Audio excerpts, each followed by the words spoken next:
গত 10ই মার্চ 2025 9ই রমজান 1446 হিজরি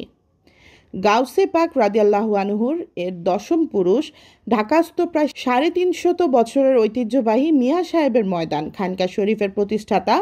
আলহাজ হজরত মাজহার এ আশারে কারিম মাওলানা শাহ সুফি সাইয়্যেদ আব্দুর রাহিম শহীদ হুজুর ক্যাবলার 288তম পবিত্র ওরস মোবারক অনুষ্ঠিত হয়।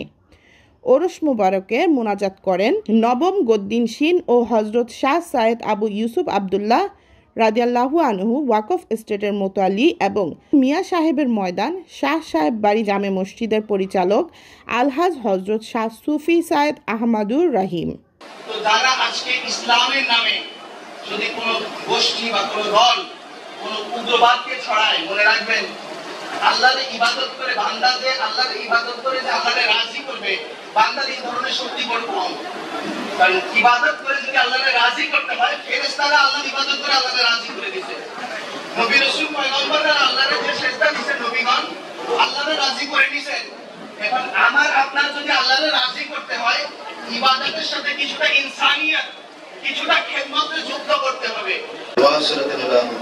رسالات مع نور مجسم احمد مجتبى محمد مصطفى صلى الله عليه وسلم انك انت التواب وتب علينا يا مولانا انك انت السميع البصير اللهم اني ظلمت نفسي ظلما كثيرا ولا يغفر الذنوب الا انت فاغفر لي مغفرة من عندك انك انت الغفور الرحيم انك انت الغفور